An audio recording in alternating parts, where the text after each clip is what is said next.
welcome to Apology. I'm your host, Christina McKelvey. Today we speak with Brittian Rivington. He shares his journey through the twists and turns of being part of a blended military family and how this experience has grounded him. We talk about how to chase your dreams and how Brittian himself had to switch gears from merely saving money to crafting a financial plan with his wife and how he uses this experience to help others. We explore the importance of having practical steps to build a sound financial future and how to reach your goals. We also talk about barriers such as chronic illness and how to make sure to plan for those barriers. It's important to set goals, and it is a new year. It is 2024, so I hope this episode is helpful. We will be right back. Apology, stories of hope, healing, and resilience. I'm your host, Christina McKelvey. Today we're speaking with Brittian Rivington Blackman. Welcome, Brittian. How are you? Good. I'm awesome. This is really fun to be on here. Thank you. Yes, I appreciate you coming on to the podcast. So tell me a little bit about, or me, the listeners, a little bit about yourself. Sure. So I'm born in Sholo, Arizona. I'm from a small town called Snowflake. We have a long history there as far as our family goes, from my grandma and even further back. But yeah, we grew up there. When I was about 4 years old, we came down to the valley and we were living in Litchfield on the west side. And it was myself, my mom, and she was a single mom at the time. And then I had two brothers, one older one and one younger one.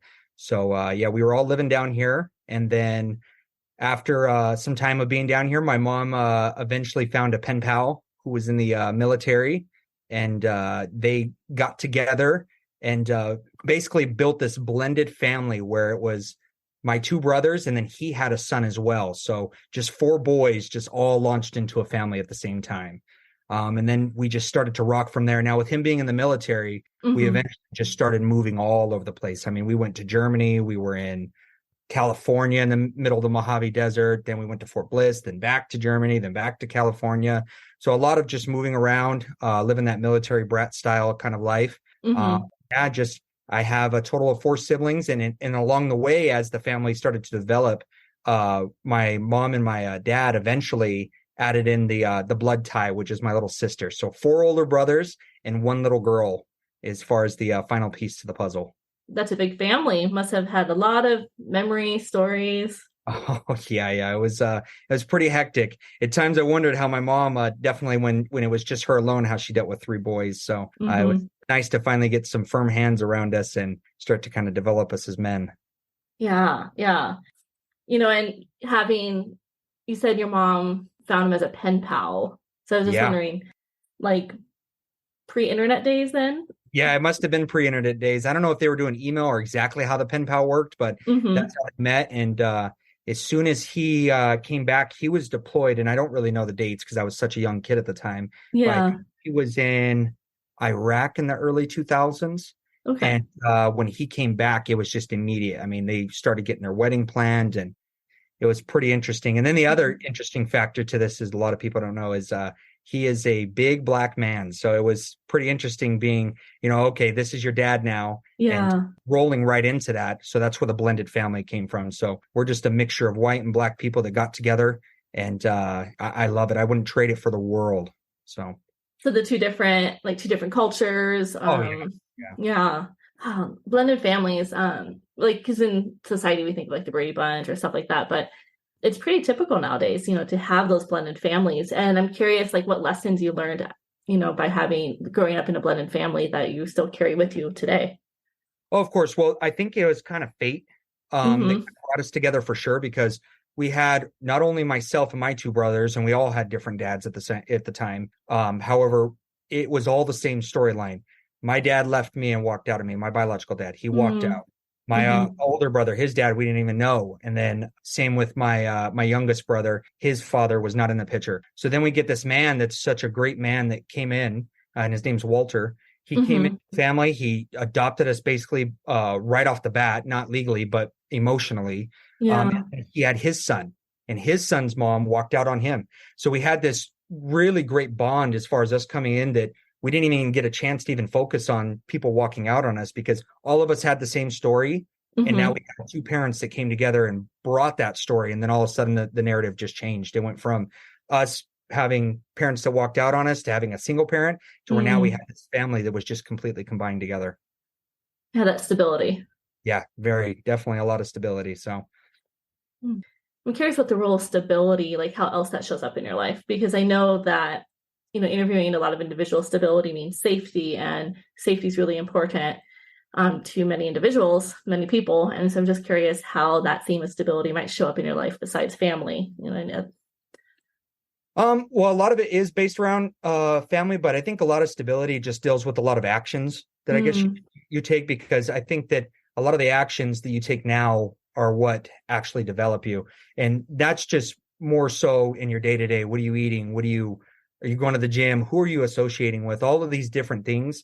But that's where a lot of stability comes from is your day predictable of who you're going to be around, what kind of conversations you're going to be having, all of these different things. But I think that's where a lot of my stability comes from, is actually who I'm associated with and who I'm doing my daily deeds with, I should say. So, but yeah, a lot of it comes from just family base. I mean, we were just told right off the bat, this is us. This is what we do. You guys all had the same story background. And then we started to develop that stability as far as with siblings, right? Like all of my siblings and I are really close, even though we are in different areas of the state. We're all doing different things. We all kind of stick together. And when times get rough, it goes right back to that basic stability that we give each other. It's important to have those individuals that you can go back to, continuously throughout your life, that same individual. Yeah. And so, Brittian, I'm curious about how going from the mountain, because I've been out to Show Low. It's so beautiful out in eastern Arizona. I feel like a lot of people don't even know it exists. It's green, it snows, it's gorgeous, to Phoenix. Yeah. Which is different.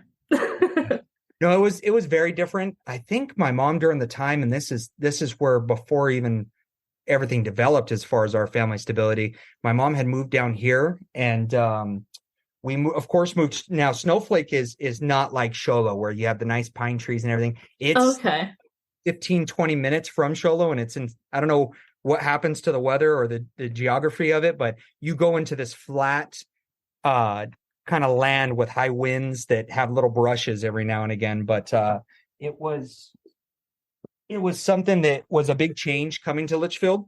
And my mom was actually working, I think, down in Mexico at the time. So she was going down there and I was just out here. And I think I had my little brother's biological grandma kind of with us at the time, and she was kind of raising us until he came. But coming down from that small town up there, I mean, we were like in a double wide trailer at the time up north. And coming from that, my mom gave us a nice little home down here in Litchfield. And I think it was a good change. But the biggest change was going from that of being a small town person and being around Litchfield and kind of knowing Arizona to all of a sudden now you're getting on a plane and you're going all the way out to Germany as a young. So then you get there, you're real tired. You don't know what's going on with the time. You're wide awake. It's midnight. Now it's during the day and you're tired because of the time change.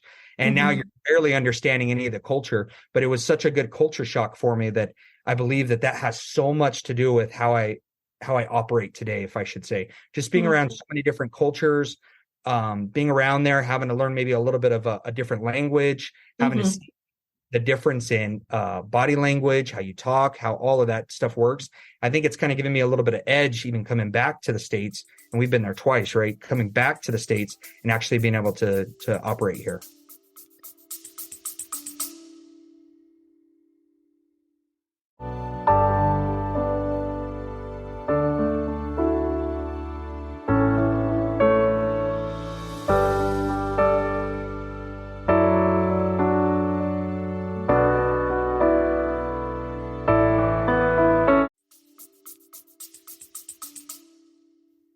Provide some more examples of how that experience has influenced you today. Oh, for sure. Like I'll give you one that was actually the second time we were in Germany, and it actually opened me up. And this is how I was kind of raised, right? Like your word is everything. Your reputation, how you carry yourself. Are you doing what you're saying you're going to do? And one of those things I saw was we were living on the Germany economy, so we weren't on the actual military base. And when my parents went and made any type of business deal with our landlord, they were these straight old German people. I mean, they Mm. didn't speak a lick of English. I don't even know how they negotiated how much they were going to pay and all that stuff. But I remember them just shaking hands, and that was a done deal for 3 years. They knew we were going to live there. They knew we were going to buy wood from them. They knew we were going to buy the oil for the furnace in our house, and just seeing like actual interactions like that with people started making me think that that's how it should be all the time. When you say you're going to do something, when you're going to go and do something, you actually fully execute it. And it's off just a lot of verbal. Nowadays, a lot of things are contracts. You got to make sure everything, the I's are dotted, T's are crossed, but a lot of that. And I think that a lot of the spirit there too, whenever I was in Europe was, I mean, the holiday season, man, it is insane to see the holiday season here versus Mm. the Christmas markets, the food, the smells. It's freezing cold, but everyone's still out having a good time. The Oktoberfest, there's just so many different things. But those examples of seeing a different culture and then actually coming back, us moving every 3 years like that and reestablishing ourselves, it made I had to adapt to the situation. So it wasn't just something you can go on and be the same person. You had to Yeah. kind of change maybe a little bit of what you did maybe wrong and right in that base, and now it's time to go to a new place and you get to kind of redefine yourself. So I think that constant every 3 years of changing forced me into the person I am today, and it keeps me from being stagnant in my own life, right? Like I never want to be the same person over and over and over. I want to have the basics of being the same person, but I also want to know that there's a better version of me out there. There's not always going to be this same version, and my happiness is not going to be the same as it is today as it is tomorrow, and it could be even better tomorrow as far as actually looking at it. So just those actual interactions of being a military brat and being around a lot of other families, right? Like while you're in the military, there's so many different stories. I mean, you will know so many different stories. I mean, at one point, I think my dad's platoon that he was with, I mean, we had Dominican people, we had Puerto Rican people. I mean, it was just all different races, and we never even saw it like that. We just saw it as our community. That's what our community was. It was a big blended community. So I think that transition from one being a blended family, now going into Hmm. the military and being around a bunch of other blended people, it never crossed anybody's minds of, okay, that's weird. There's 3 white kids and there's 2 black kids and then there's 1 black girl. You know what I mean? So it was never like that. It was like, it was just so normal for us. But a lot of those experiences of being a military brat definitely defined who we are, and just seeing the interactions and seeing the different cultures, seeing my dad speak a little bit of German when I know he that's not something Mm. he did. So Yeah. yeah. Yeah. Exposure to a lot of different, like you mentioned, the different cultures within the military base, and also just the culture of Germany, going from Sholo to Phoenix or excuse me, Snowflake to Phoenix to Germany as a little kid definitely could be a little jolting, but at the same time helped you learn to adapt. And so you mentioned that you want to continue to grow, and I agree that like as individuals, we should be able to be willing to grow and change our viewpoints, our perspectives, and because we're never the same as we were 5 years ago. And so I think Mhm. that's a really cool skill that you were able to learn how to adapt there and just continue to take that throughout your life. Right. Yeah, no, and I agree. And I think a lot of it had to deal with once I started seeing that, like, and at first it was horrible, right? Like Mm. you're moving, you're about to leave, you have all your friends, you have everything there. You just got maybe established after a year and a half. You started building your little entourage of who you're hanging around with, and now it's time to go move again. Well, Yeah. now it's like I didn't realize it when I was younger, but now that I'm starting to get older, I'm like, I can be around anybody. I can be around in any situation, any type of belief, and it doesn't shake or affect me personally. I can listen to anybody say anything, and it just allows me to just process it, take my own opinion of it, and then actually apply it to how I want to move forward based off of whatever information I'm taking in. We're getting so much information nowadays, Oh yeah. like social media, TV, friends, family.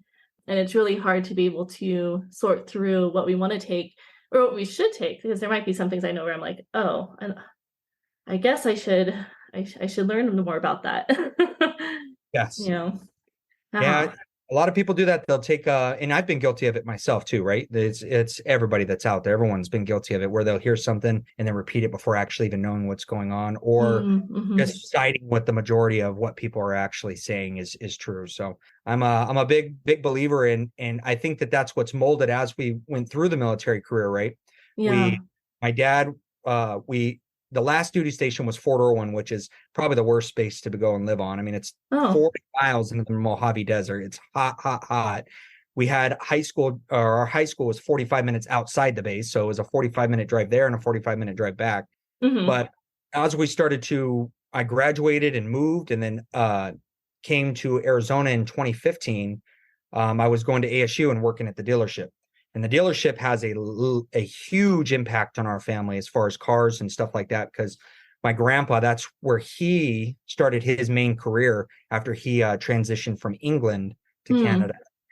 So immediately jumped right into the dealership world, and started out at a corporate kind of area, and I won't name who they are, but I started out in kind of the corporate area, and then I've been working for the Coulter family for the last 9 years after that. And that's before I actually went into the entrepreneurship, which goes into a lot of why I believe that you should go and start to think for yourself, start to think what are the possibilities, imagine if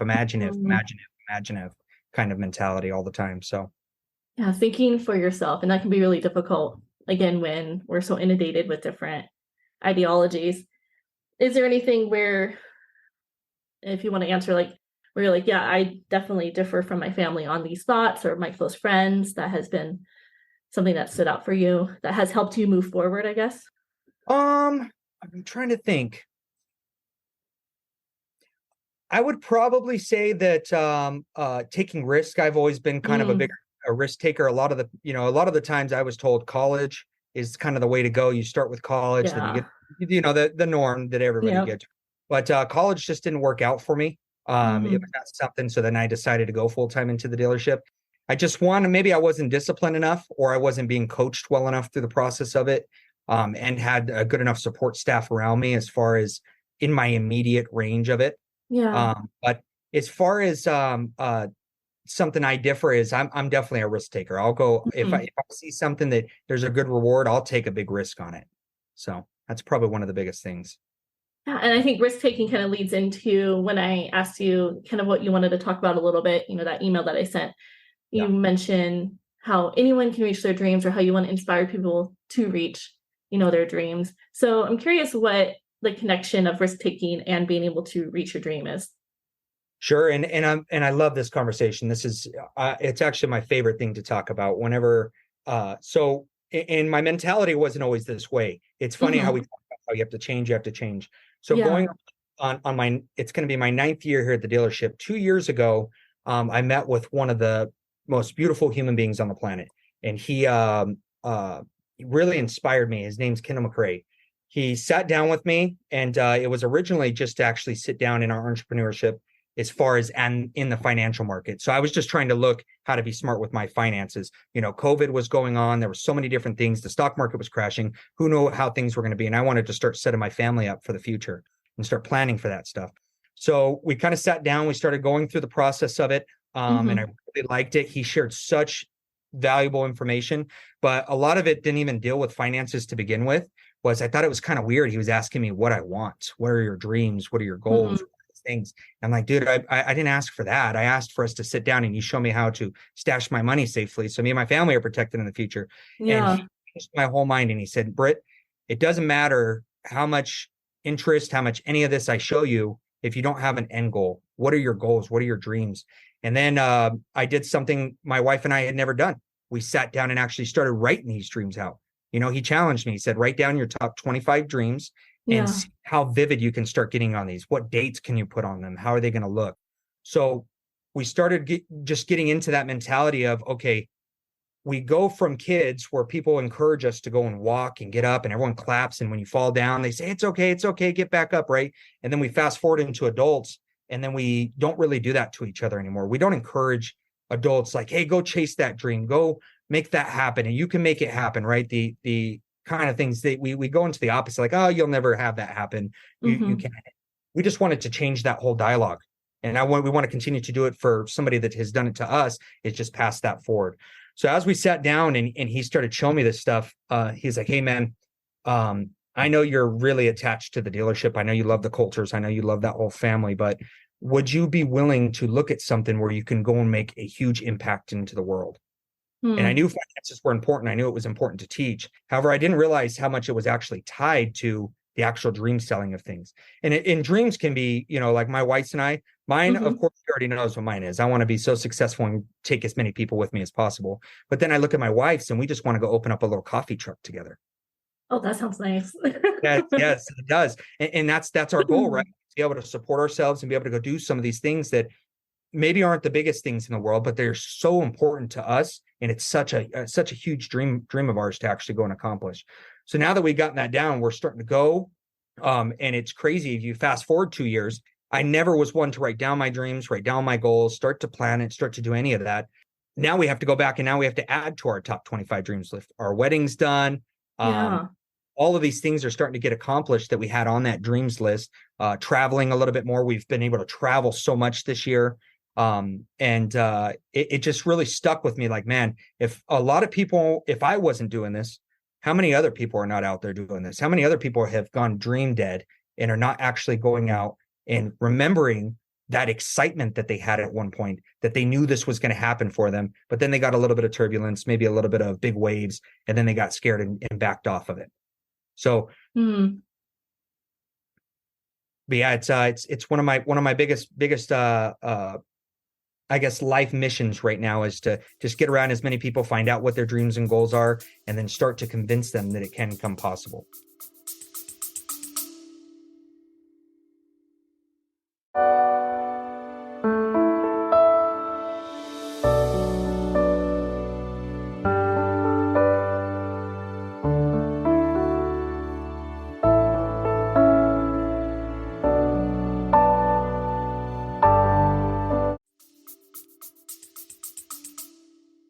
Yeah, you used a term called dream dead. What does that mean? Dream So dead. dream dead means you get complacent. That means that maybe you've reached a point in your life where maybe you've accomplished a few things that you set out to do. And it can happen without you even trying to do it.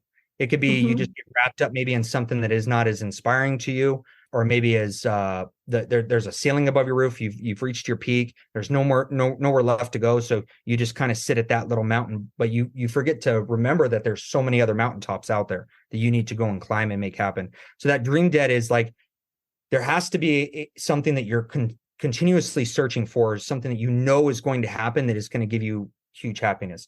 Like, for instance, mine is just going and actually doing what this generation before has not done for me. And that's just developing a nice, tight niche, one and done family. None of this heartache that we had in the beginning.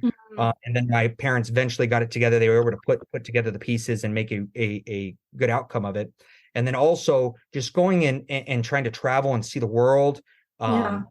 and all these different things. And can my current position get me there, or am I just being complacent and waiting for it to actually come back to me? So dream dead is actually like getting up and being excited about the day. You're excited because you know something good is going to come, Hmm. versus you not having a dream and you're just like, oh man, it's Monday. I have to get up on a Monday. Yeah. No, I like to change my verbiage a little bit. I like to say, I get up on Monday. I get to do this. I get to do these things. So that's where the dream dead comes from. And dreams can be the same way they can die very fastly, they can be Hmm. reunited just as fast. You just got to be around the proper people to actually reunite that. Yeah, that's that circle of influence. Yes, And staying exactly. connected to those that can help with your dreams and help provide that stability and safety. Exactly. Yeah. And it's interesting, you mentioned like you wanted to basically change your family tree. That was the quote that came in mind. And I always found that really powerful because we look back at how we grew up or, how our parents grew up or grandparents grew up and there's patterns that happen. And it sounds like you're like, yeah, if I could reach my dreams and go this direction, then I can have that stability that I didn't have until you were actually, I don't know what your parents meant. No, they met at 4, and it's crazy because I didn't Okay. go back into that. When they met, it got so much more stable than it was before. I mean, Yeah. it was hectic the time before. I mean, it was it was probably one of the hardest points. And my mom was trying to be a good mom. She was a young mom and she was trying to figure it out. And I hold no ill towards any of those scenarios we're in, as far as her not having somebody in the household. She was trying to work and support us. A We lot. just getting the attention as a kid, right, that you need, as far as working through emotions, working through the understanding of the world, all these different things. But even then, still, when my parents first met, they were still fighting their own Mm, gaps inside the family tree, as far as what they were dealing with, and trying to start to build a new family tree, right? So the stability hit, but then I didn't realize how much they actually went through, and how much financially they didn't get the proper guidance that to support 5 kids, right? No one told them, hey, this is 5 kids, this is how you support it, this is how a budget looks, this is how you dream while you have 5 kids, right? Because that's time consuming, and hmm it's but it just got better and better and better over time. But it wasn't something that was just instant. Okay, we're stable now. We got a man. He is Right. military. It was something that we definitely had to develop over time. And they did, they're very religious as well, which I think contributes a lot to how they were able to stay sane with 5 kids running around and all types hmm of things and stuff. So Yeah. Are you religious? I am not practicing religious anymore. I did grow up Mormon, and I love the Mormons. I think that they're great people. I think that they have great lifestyles, and a lot of my business partners and a lot of my friends are still LDS. But I think that it kind of made me develop my own kind of why of what I think. I say my own prayers. I have all of that connection there. It's just not something that I go and I guess I share with a lot of people. Hmm Similar for me.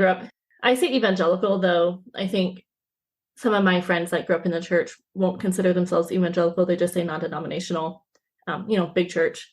So now I'm looking at, other perspectives, especially like with financial literacy. I know there's other viewpoints regarding financial literacy, looking at that. And I know that financial literacy can help reaching your dreams. And there's just probably various paths to that, is kind of what I'm realizing, especially now with like our generation, considering, it's hard to buy a house and different things like that. Oh yeah. Yeah, no, I agree. And that's actually with financial literacy. I mean, it took me a little bit. I had to get myself at least pointed in the right direction before I started to go and kind of teach it. And it took me a little bit to get comfortable with it, right? Like, what is this Mm, 24-year-old kid that just went and got help? How is he going to go and help people? Well, I'll tell you you're how. so young. Oh my goodness. I know, Sorry. I know, I know. I It's okay. forgot. I get that all the time. It's okay. And I love it. That's another reason that's a benefit with the military. I feel like sometimes I'm walking around and I'm like, man, am I like 40 years old, or the way I act, and it's I got to remember that I got to go be a kid sometimes too. But Yes. uh it's going back to the financial literacy, it's just so important, right? Like, hmm and even if you're getting it from somebody, there's so many sources out there that you can get it from. I mean, you can literally go and Google it and you're going to be there for hours. It's a dark hole if you don't go and actually focus it on what you want to do. um and that's one of the things that I've loved about our company going into it, which is through World Financial Group, is not only did they give me a financial education, but they actually brought me in and let me test drive the world's Mm, highest powered industry in the world, right? Which is the financial institution. And while I yeah. got to test drive this, they were right there in the passenger seat showing me how to test drive it, until I eventually got to the point where I'm kind of doing it on my own. But yeah, financial literacy is not being taught. And I think that is what correlates to a lot of these dysfunctional families, a lot of these marriages that don't last, a lot of these kids that grow up maybe not getting the right example. And it all stems from just not having that understanding. And when I was looking at that, when I first sat down and I was there for 30, 40 minutes listening to Kendall speak, was I learned more in that 30 to 40 minutes than I had ever learned through high school or hmm through my education at ASU. I had learned mm, in that 30 minutes and 45 minutes. And I felt super excited about the information I had learned, right? Versus now, when you go to school, a lot of people maybe don't get excited unless they're super into it. They know that this is their destiny call. People are just showing up to do their homework, and that's pretty much it, right? So, yeah. but as we sat down and we got real vivid on it, we started setting our dreams. We got our wedding done that COVID delayed for years. I mean, Oh yeah. we could not put it together. I mean, it just would not work. But then as soon as we only got the understanding of a little bit of financial literacy, but we got hmm the understanding of how your actual projection of writing, bringing it into this world, not just thinking it, not just talking about it, putting it on pen and paper, all the old school stuff, right? That's when things really started to formulate and come together. Hmm. So, Yeah, having your dreams written down, having those goals written down. Um, Now I'm curious. what your perspective is on those, like, maybe external barriers to being able to be financially stable or meeting your dreams, things that maybe people can't control, like healthcare or education. Well, for some people, education, or maybe just living in the wrong town, or just different things like that. How can people still reach their dreams when they're having external barriers that they can't control? That is an excellent question. And it's actually a question I thought of myself too Mm-hmm. when I look back at it. So in the dealership, you can make a pretty good living, but it's not something that's going to give you that whatever life you want living, if it makes sense. Mm-hmm. Yeah. So I think that a lot of people, they need to start going out and trying new things. Like that's where the complacency and the dream dead comes from. If you don't go out and try new things or try to look for something that's going to give you a better life, then it's not going to happen, right? And that's what World Financial Group's kind of given for me. It is to tell. I mean, I went from just myself trying to learn financial literacy to now we have 9 agents underneath us, and we're just building and building and building. And the reason why I've brought those people with me is because of the opportunity, right? The opportunity of actually going out, working, and trying to accomplish that life and create a good income and cash flow and those types of deals. Now, one of the things that a lot of people have to do is when they go and they start to look at their dreams and they remember all of those past experiences, like as far as, hey, well, I come from very poor wealth, not a very good childhood, not a very Mm-hmm. good family setting, all those things. That's where you have to learn to start to snap your brain out of it. Because if you continue to focus on those, that's all that's going to start to keep coming your way, right? You have to start worrying about, okay, where am I at today? And where do I want to be? And do I have the hope and belief that that is going to come true? Mm-hmm. And do I have the actual vehicle, like me being able to test drive the world's powerful vehicle in the background, right? Do I have Yeah. something that's going to give me the opportunity to go and do that? So you have to continue to look for opportunities. You can't just sit in the same spot doing the same thing you're going to do. I mean, it's one of my favorite quotes, right? The definition of insanity is trying the same thing over and over again, Right. right? And expecting different results. It's not going to happen that way. And that's why you have to learn how to become uncomfortable, put Mm. yourself out there, learn to take the word no and just process it and continue to go for those dreams. Because patience is going to have to be one of the biggest things you're going to have to learn, right? If you can't learn patience, then it won't work because you don't know when it's going to come. It's just the hope of knowing it is going to come if you do X, Y, and Z. If you can Mm-hmm. do X, Y, and Z, it will happen for you one day, but you have to just believe because you can go do X, Y, and Z, but if you don't believe it's going to happen, it's not going to happen. You have to believe and go and Mm-hmm. take the action of it. So I think that a lot of people that are in situations, it's not your fault you're in that situation, right? Or maybe it is, who knows, right? Maybe Yeah. it's your fault you're in that situation, but it is your responsibility to go and get yourself out of that situation. And that's one of the things that I've loved being around this entrepreneurship group and being a part of World Financial and being a part of Wealth Wave and going out and teaching family literacy and leaving no family left behind so they can learn this information because it had such a big impact in my life. And I come from that. I come from Mm. a disoriented family in the beginning. I come from a double wide trailer. We wore double tank tops in the winter. You know Double that tank tops. double Oh. tank tops in the winter. That type of environment. But to be honest with you, it's all about the mentality of it and kind of the opportunity I got is I don't really ever think about any of those bad things. Now, Mm.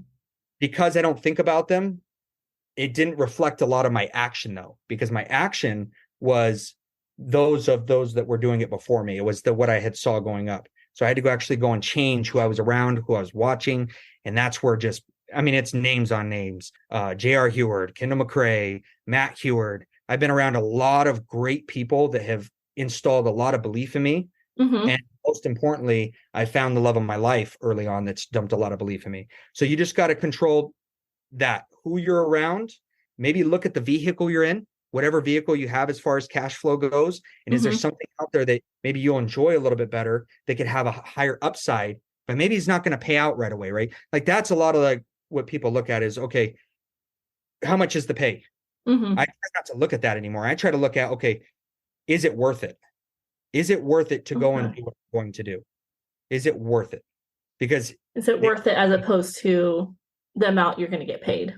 Exactly. The Mm. stability, Mm. the complacency. You can go and you know that you're going to be okay because you have that check coming in every 2 weeks, every week, or every month, depending on whatever you're doing, right? But Yeah. it's more so, okay, I really enjoy what I'm doing. I know that I'm going to be able to go all in because I enjoy what I'm doing, but does it have the upside potential to be able to start giving me some of that extra cash flow? Another part of it too is as we go and sit down with people and we talk to them, you'll be surprised that, and I was, at least for myself too, is man, you overspend in so many areas you don't need to overspend it.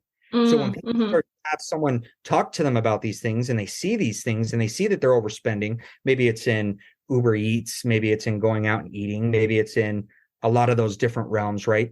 They start to maybe cut back on some of that, which starts to increase their cash flow. And then I think that law of attraction starts to come in. As you start to cut back and start to save and start to do some of those things, you're going to be now responsible with that little bit that you've saved up. So what's going to happen is the world is going to start to dump more into your bin because you're responsible, which means you need to be responsible for more.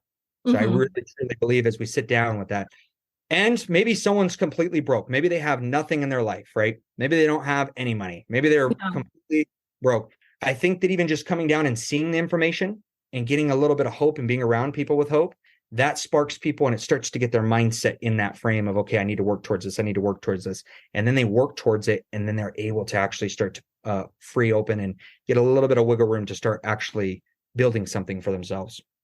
Having that hope, being surrounded by people that have that hope to move forward, believing that you can. Oh, yeah. Yeah. So, okay. The financial side of it, I love it, right? We can go and we put it on a paper. This is how much you'll have, like a robot, right? Yeah. Compound interest will give you this. No, this is your home. This is your trip to Hawaii. This is your family's ranch. This is your boat that you want. This is maybe just a house to pay off, all these different things. This is on this date. Look how much you could have here. And that's what we start to incorporate in it. And then you start to go in, okay, if you look at your industry, because that's the biggest one, right? We want to teach people how cash flow really should work. You should start trying to get some type of extra cash flow because right now, I mean, I don't know about anybody else, but inflation's just killing everybody. I mean, it's absolutely destroying everybody. And then what I think happens is as that starts to happen, it starts to diminish the hope, it starts diminishing the belief, and it starts putting out those dreams, causing people to go dream dead. So then they're just stuck in this rut. So that's why I'm so passionate about this career, because as we start to go in, man, it's like they really start to get so excited about it. They start to get so excited. Okay, maybe it's not the end. Maybe I'm not stuck in this trap box. Maybe I can get out of it. Yeah. Different things. Curious, like some things that maybe with beyond someone's control, like if they have like a chronic illness and their medical expenses are super high. Because healthcare here sucks, but also maybe they want to buy a house or something like that. I keep going to the house thing. Must be one of my goals. It's number one. It's people's number one goal. So, and then to go into this too, right? Because I've heard you mention this twice, which I think is so important, right? Being chronically ill. Yes, yeah. It's one of the biggest things is my agency as we market and distribute for people. That is one of the biggest things we help with. Right? Oh, okay. When we go and set up a life insurance policy for somebody, right? And they don't even understand how life insurance works other than when you die, you get paid. And I did not know that. So that was just happenstance that I mentioned it twice. Oh, nice. Yeah. Well, it's super important because it's actually one of the biggest things that I tell people that it's so important to protect yourself for, right? Because you never know when it's going to happen. You don't have any control over that. If you get chronically ill or if something happens to you, you become disabled and now you can't go work. But I can tell you this. I need to grow this agency so we can go and help more people with that, because part of our policies, as far as going and setting that up, it's helped to protect people against that. It's helped to give them an income if something else happens like that. Now, the Medicare or the medical system sucks, right? It maybe doesn't take care of people like it should. However, there are options and people don't know the options are out there for them that they could actually go and protect themselves in a really good area. Like products we do. So like, for instance, the life insurance, if somebody's chronically ill and they can't go and support themselves, we're able to actually go build something, give them a source of income off that death benefit from the life insurance policy to where now if they know they're going to pass, man, imagine the memories and how many trips they can actually go and do with maybe their loved ones while they're actually going through that.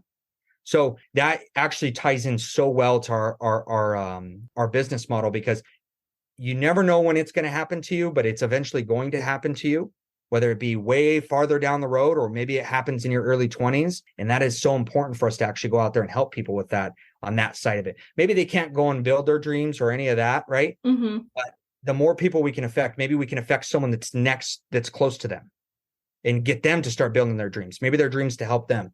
So it sucks whenever the chronically ill and all that stuff comes in, but man, our company really goes and helps out with a lot of that as far as getting some of that stuff set up. They can access it. I mean, we just hear story after story after story inside our company as far as, hey, this little girl, she got cancer. Guess what? They were able to access that death benefit, start to get income and take them on a trip as a family and actually go and live the life that they want versus actually staying, working that job, not being able to go spend the time that they would like with those people. It's so important. Yeah. Yeah. And it's always a hard conversation. And, I brought up a couple times just because I'm a therapist, mental health therapist. So I have clients who have that like chronic mental illness or, chronic physical illness or both, and they're trying to get out of it, but there's just these external barriers that it just makes it really difficult to do it. And so it's always good to like think about, again, that hope, what it gives them that hope to move them forward, as much as they're able to.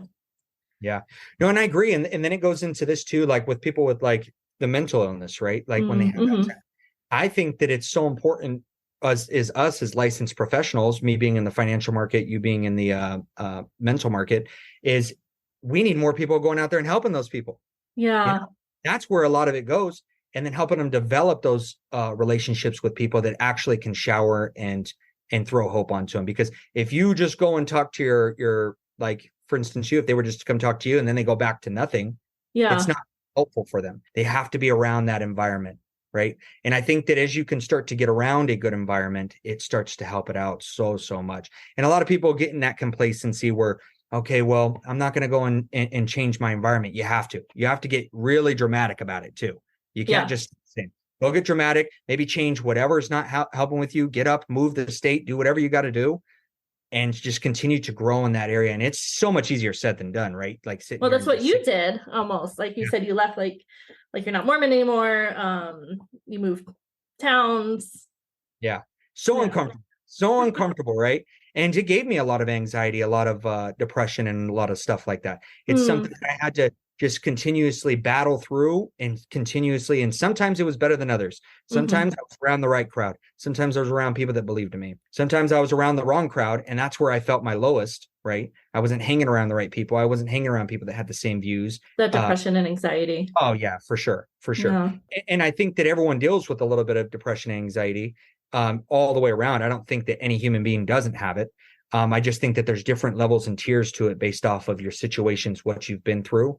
And some of it is super severe, but some of it can be self-inflicted as far as the side of, okay, how do I go and make a change? I have to make a change. I'm not happy. I can feel it. I need to start getting that dream going. I need to start getting into that area and start to really push myself into that, and go be uncomfortable and be uncomfortable with something that you want to be uncomfortable with, something that you've always dreamed about. If I'm not saying go be uncomfortable in an area where you're not going to be happy. You've got to search for something that's going to make you happy. And that should be your life mission, is continually search for something that is going to make you happy. Because if you're not looking for that, that's the quickest way to be unhappy. If you're not consistently searching, you can be happy just looking for happiness. That's such great hope right there, right? You're looking for happiness. And the best way to look for happiness is try to be happy.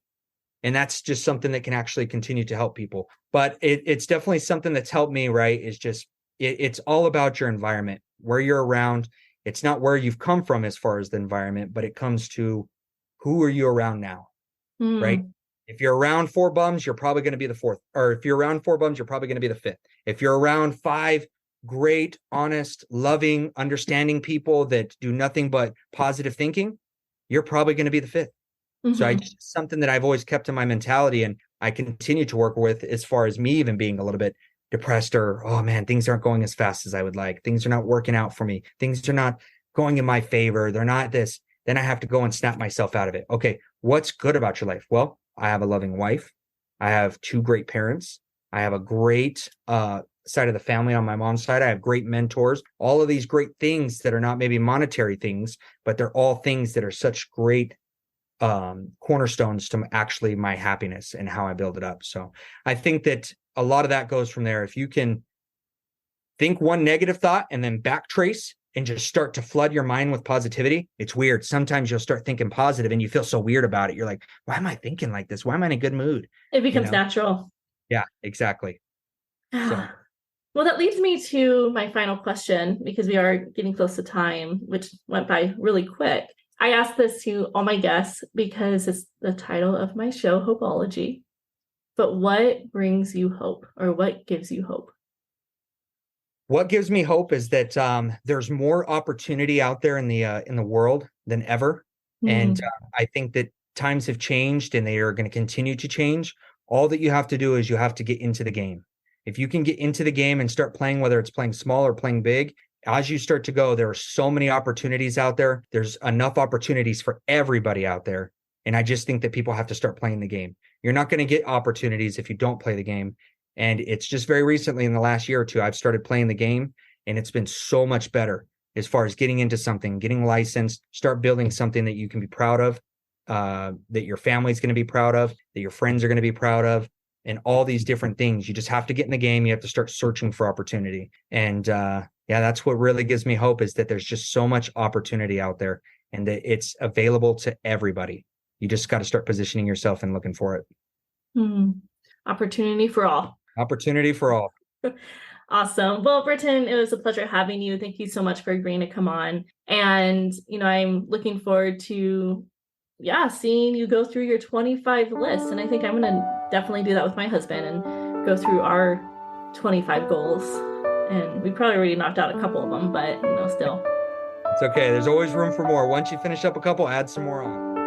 Wow, I really loved that episode. I loved how he spoke about his experience, growing up in the mountains, having to wear 2 shirts in the winter. Actually, he said 2 tank tops in the winter.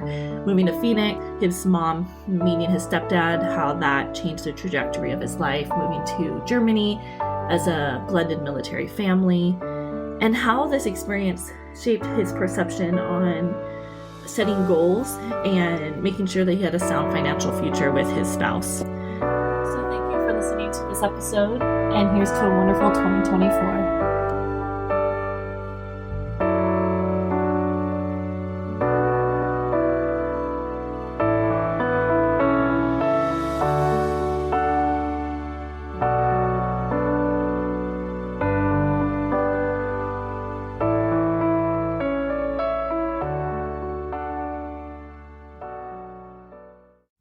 Thank you for listening to Hopeology. If you enjoyed today's show, please leave us a review. To learn more about us or listen to past episodes, you can find us on all your podcast streaming stations. If you are interested in being a guest, or if you have any feedback, please email us at hopeologypodcast@gmail.com. You can also support our show by clicking on the link in our show notes. Please also follow our Instagram page, Hopeology Podcast, and visit our website, www.hopeologypodcast.com.